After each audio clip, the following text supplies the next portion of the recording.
Hello, everybody, and thank you so much for tuning in. I'm Pastor Hans, and whether you are at home or at one of our partner churches, we are so glad that you chose to tune in today. Today, we're launching a new series, which we are calling Chasing. And to get into this series today, I want to talk to you a little bit about cartoons. How many of you like cartoons? Be honest, grandmas and grandpas, moms and dads, we all love cartoons. Now, I'm kind of old, so we're going to take a trip down memory lane. I want to share with you a couple of cartoons that I loved as a kid. Still love them, but here's the thing about these cartoons. What I noticed as I was thinking about them this week, they all have a similar pattern. For example, how many of you remember this one? Tom and Jerry, right? Tom and Jerry. Tom was a cat who was always after Jerry the mouse. The entire episode, every episode looked like this. Tom was chasing after Jerry. And what would happen at the end of whatever episode? Something like this would happen to Tom. And no doubt by the end of the show, he would look like that. This is kind of how every episode went. And what I've come to realize is a lot of the cartoons from my childhood, looked a lot like that. For example, how many of you remember this one? Elmer Fudd and Bugs Bunny, right? Every episode, Elmer Fudd, this dopey hunter guy out in the woods, he would say again and again, "I'm gonna get me a wabbit," right? And the whole episode, he'd be chasing after Bugs Bunny, and in the end, again, there would be a consequence to this chasing because he would always end up looking kind of like an idiot, if we're really honest. And this is how all these sort of cartoons were when I was a kid. How about this one? Sylvester the cat and who? Tweety the canary. The entire show, Sylvester was after the canary, right? When he looked at the canary, little Tweety bird, what he saw was what? Lunch.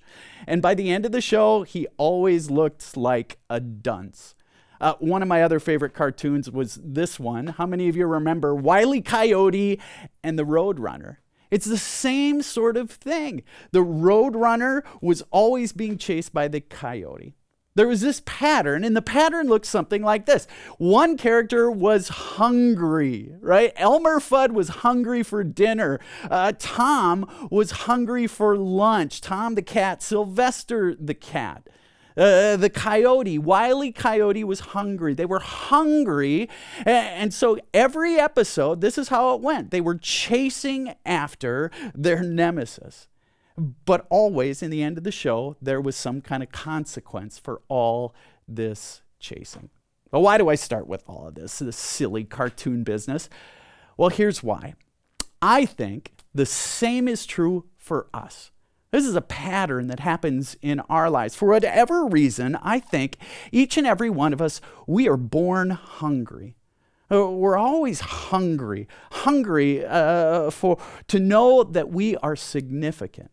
We're hungry to know that we matter to someone else. We're hungry for validation and for some kind of fulfillment. We're hungry for happiness. We've got this sort of void in our lives. And so what do? We spend our entire lives chasing after the approval of others, chasing after things like perfection, chasing after wealth. And what happens in the end? All this chasing, it leads to consequences. For example, for some of us, we chase significance in our lives by chasing after approval. What does that look like? Well, maybe for you, it has to do with your body image. You are dieting yourself to death. Or maybe for you, it has to do with having a significant other. And so you're dating yourself to death. For others of us who grew up in the Midwest, we're people pleasers. And so we're always saying yes to everyone. And before long, we find ourselves sort of resenting the people that we are seeking approval from because we're always saying yes, and we end up feeling like a doormat. Another one of those ways that people like you and me, we sort of try and fill this hunger is we chase after things like perfection. Some of you are working so hard day in and day out to have the Pinterest perfect house. You've got to have be in the perfect neighborhood. You've got to have the perfect people around you. You've got to hang out with that perfect crowd, just the right crowd. For others of you, your kids have to be perfect. They've got to be the best at music, at academics, at sports. And so you obsess about it so much so that you might not know this. You're driving your kids nuts, huh? I mean, we do this. We sacrifice our relationship with the people we love the most just so that they will get on the varsity hockey team. I mean, we do this. We're obsessed with perfection. Another one of the ways that we try and fill that void in our lives is that we chase wealth and just plain stuff. Some of you are working 80 hours a week. And you're doing that so you can buy all the stuff you want so that you can look significant, so you can buy that $150,000 wake surfing boat. Problem is, you don't have any time to use it. And when you are home, your kids don't want anything to do with you because you're cranky. You see, the truth is for all of us, we're born with a sort of hunger inside of us, a hunger which leads us to go chasing all our lives. And sometimes, more often than not, that chasing, it has real life consequences. And here's what I think. It's always been this way. Whether you grew up in church or not, something tells me you know the story of creation is found in Genesis. God created this big old world, filled it with plants and animals, with Venus flytraps and hippos and anteaters. And then God is the pinnacle of God's creation. God created a man. He created Adam. But he saw that Adam was alone and said, my people shouldn't be alone. And so God outdid God's self. God created something even better than a man. He created a woman. And life was good. But God looked at the two of them and said this. He said to them, you are free in this garden to eat from any tree in the garden, but you must not eat from the tree of knowledge of good and evil. For when you eat from it, you will certainly die. Well, they followed this rule and life was good until a new character enters the story, the serpent. And the serpent saw the woman and said to the woman, said this, you will not certainly die. For the serpent said to the woman, for God knows that when you eat from this tree, your eyes will be open. And that woman, she was tempted, and she gave some of the fruit to the man, and they ate of it. Now, here's what I learned about that story, that God was so angry with them. God came down and said, what have you done? And Adam, like a courageous man, he said, she did it. And what did God do? God banished them from the garden. God made their lives painful and hard. God even created birth pains when Eve would finally give birth. Now, this is how I learned this story, that we have this heavy-handed God who's always looking out, making sure we do the right thing, and if not, we are punished. I want to suggest a little different reading of that story today. I mean, what if that story actually isn't about a heavy-handed God, but it's more about a God who loves you, a God who wants to warn us of what life is really like as humans. I mean, before Adam and Eve, there were only animals and plants. Animals and plants don't think all that much. But God created us as the pinnacle of God's creation. God gave us the ability to think. God gave us knowledge. And I wonder if that story is God warning us that because of that, we're going to see the world differently. We're going to think more deeply. Life is going to be complicated for us. I mean, think about the story for a minute. When Adam and Eve, they ate that apple, remember what happened? They looked at each other, and the first thing they did is they compared themselves to one another. And because they compared themselves to one another, they covered themselves. You see, I think that story, rather than being about a heavy-handed God who's a punishing God, it's about a God who wanted to warn us that life is complicated. That we're going to have this hunger inside us that's going to cause us to chase after things, and those things are going to have consequences. So today we're launching a new series, and that series, say it with me, is called Chasing. And over the next couple of weeks, here's what we're going to do. We're going to talk about kind of three things that people like you and me, we spend our entire lives chasing, trying to fill that void inside us. But each of these things, they have consequences. And so briefly today, I'm going to talk about this first one, which is approval. You and I, if you're at all like me, I spend a lot of my time chasing the approval of other people. In fact, that's a really hard one for me. Do you know when I chase the approval of other people more than any other time? It's the moment I finish a message. I'm like a little puppy. I go to the people around me. How did I do? How did I do? Did I say something that made sense? Do you think people will connect with this? Right? I'm kind of a people pleaser that way.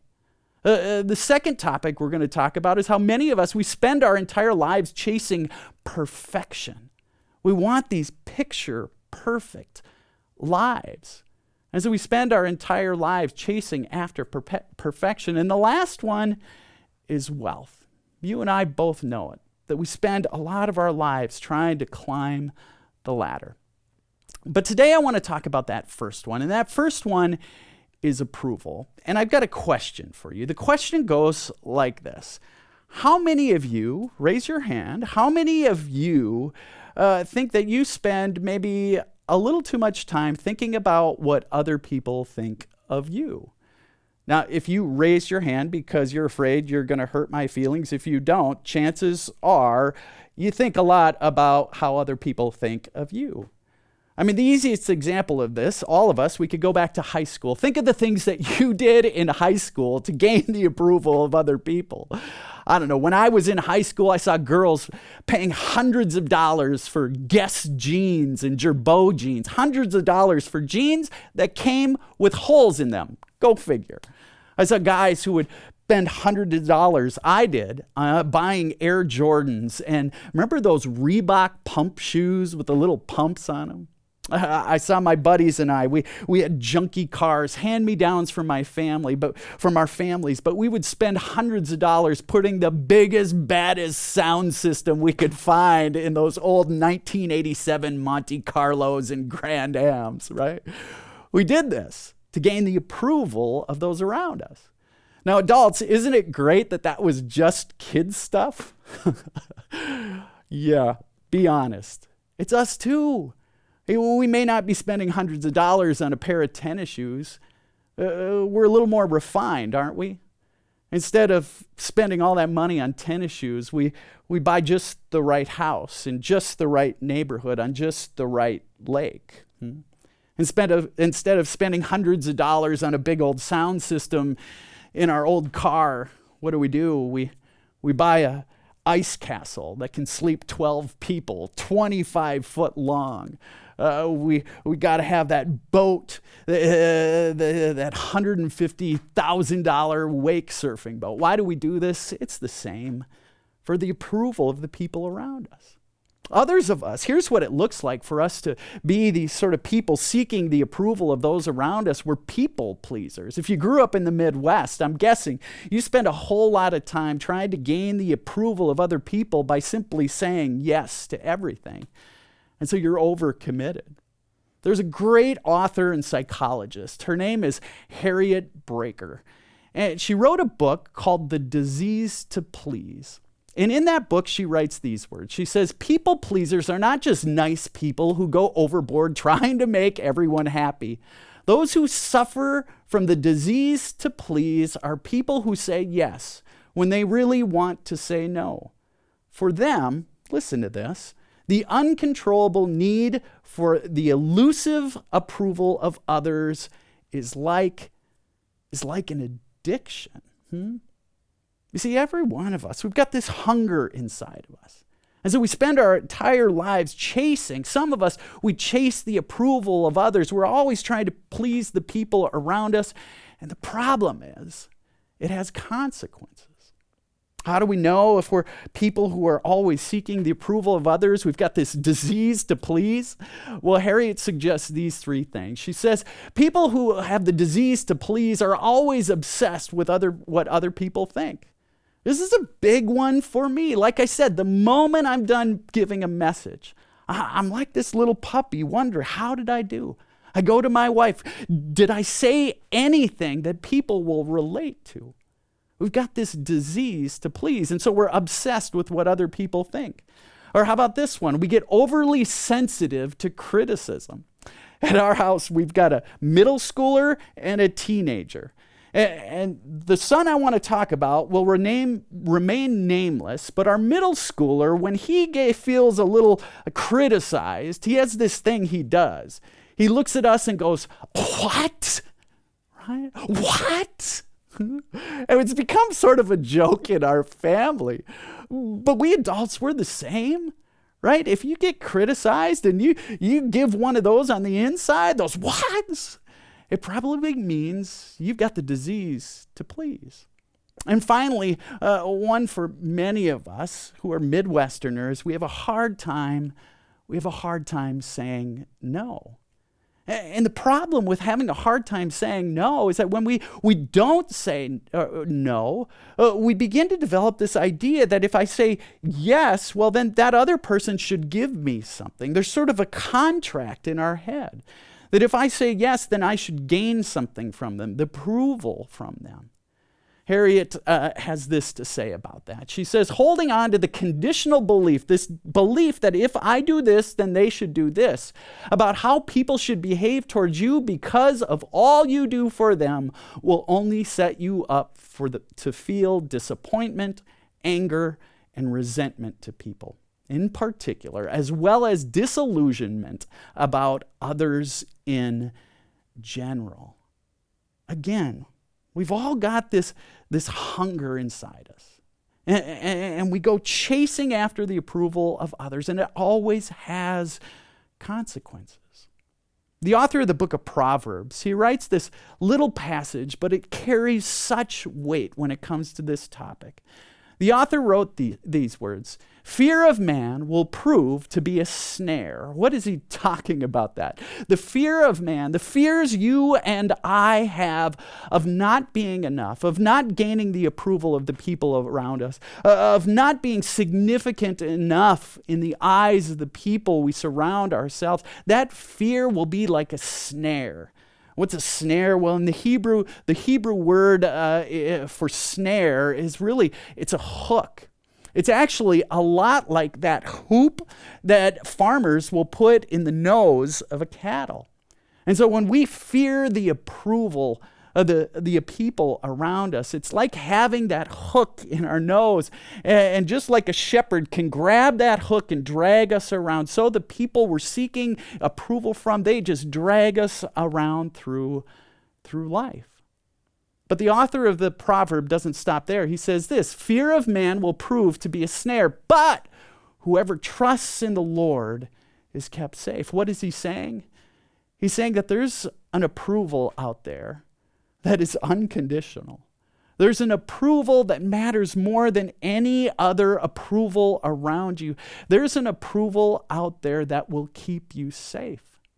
In a sense, what he's saying is what Pastor Craig Rochelle said, and he put it like this: being obsessed with what people think of you is the quickest way to forget what God thinks of you.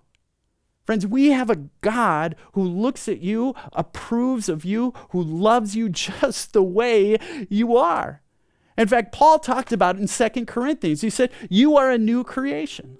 Whatever your past looks like, whatever blunders you think discredit you from the approval of the people around you, you each and every day in the eyes of God, you are made brand new. Or how about this? Paul writes this, you are forgiven. I think all of us, we've made some mistakes in life. Maybe you've hurt people you love. You've hurt people in your family. What? For God, you are forgiven each and every day. You are made new and you are forgiven each and every day. Paul would also write this, you are more than a conqueror through Christ. Whatever battles you're facing in your life, you are more than a conqueror through Christ who loves you just the way you are. In Ephesians, we hear this: you are God's masterpiece. When God created this entire world, all the plants, all the animals, you were the pinnacle. You were the summit. You are God's masterpiece. And last but certainly not least, you are the light of the world. God chose people like you and me to be God's light in the world, sharing God's light and peace and love and hope. God could have chosen so many other methods, but instead, guess what? God chose you. God chose you and God chose me. You see, folks, all of us, we're born with this hunger inside us that has us chasing endlessly the approval of others, chasing perfection, chasing wealth, all so that we might know that we are significant. The problem is it always leads to some kind of consequence. But here's the truth. Here's the truth. Being obsessed with what people think of you is the quickest way to forget what God thinks of you. But here's what I love is true. The inverse of that statement is even more true. For people like you and people like me, being obsessed with what God thinks of you is the quickest way to forget what others think of you.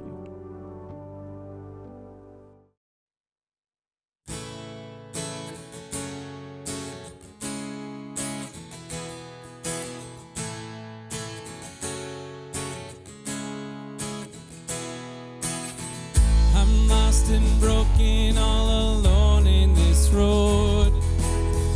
The wheels keep turning, but the feeling is gone. When I feel I'm on my own, but you remind me I am not alone. You say I'd leave 99, leave them all behind to find you.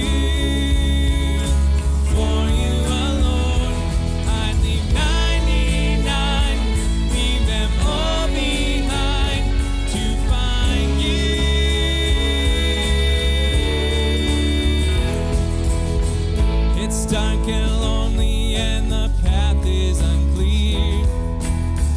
Can't move my feet because I'm frozen with fear. And you say, my child,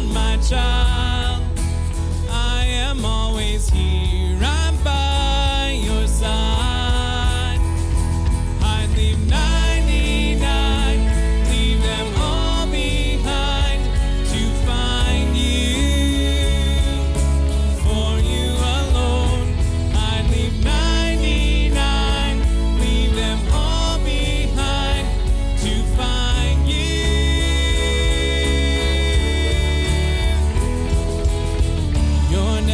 Too far down, promise you'll be found. I'll reach into the mud and miry clay, pursue you to the end like a faithful friend. Nothing in this world will keep me away.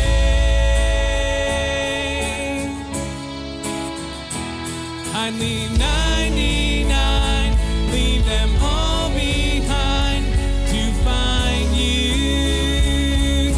For you alone, I leave 99, leave them all behind to find you.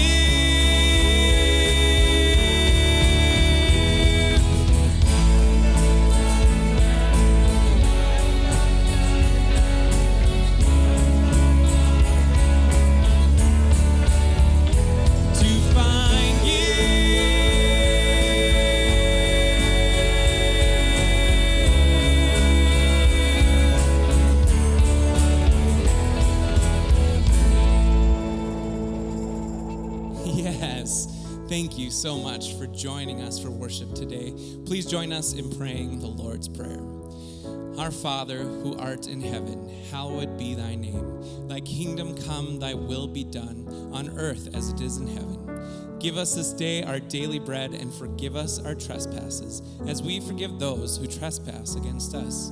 And lead us not into temptation, but deliver us from evil. For thine is the kingdom and the power and the glory, forever and ever. Amen. Hey everybody, thank you so much for tuning in to worship today, especially if this is your first time with us.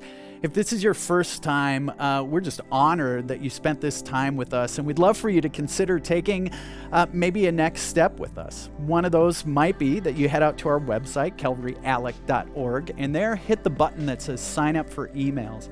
You get a little note from me each week that shares all the ways you can get engaged with us here at Calvary, whether you are in person or you are online.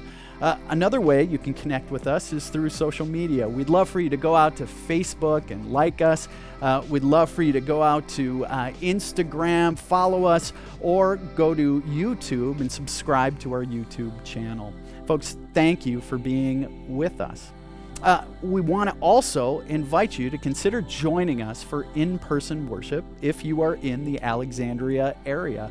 You can see on the screen our new fall worship schedule, a couple of services on Sunday morning, a traditional and a modern, as well as a modern service on Wednesday night. Come early and enjoy a pizza meal prior. Also, here at Calvary, we care deeply about the kids and students in our community. And here's what we know. As we begin a new school year, our kids, they can't learn if their bellies aren't full. And so here at Calvary, as we do every year, we are concerned about making sure that the families in our community have more than enough to eat. So you can help us with this effort. One of our programs is called Backpack Attack. Several times a year, we fill thousands of bags of food and distribute them to our school districts so that counselors can place the food discreetly in the backpacks of students in need. You can help us with this. Every time we do a Backpack Attack event, it costs around $10,000, $5 a bag. You can make a gift, help us support these families in need by scanning the QR code on the screen and simply making a gift. Thank you for your generosity as we take care of our entire community. As we close today, just want you to know that we are so grateful for all the support that you provide us here at Calvary. It's because of you that we, these weeks, are kicking off all kinds of fall programming. We have record number of kids involved. We start adult ministries. It is just a blessing. And all of that is because of your generosity. So as we close today, we're going to close with our offering. You can see several ways you can make your gift on the screen. The first of those is simply going to our website and hit the button that says Give. You can make a one-time or a reoccurring gift there. Probably the easiest way to give is use that app on your phone, Venmo. If neither of those work for you, just write a check, drop it in the mail to the address on the screen. Or if you're not sure how to make your gift or you want to make a special gift, just give us a call in the church office. The number's on the screen. We'd love to connect with you. Folks, thanks for tuning in today. Have a good one.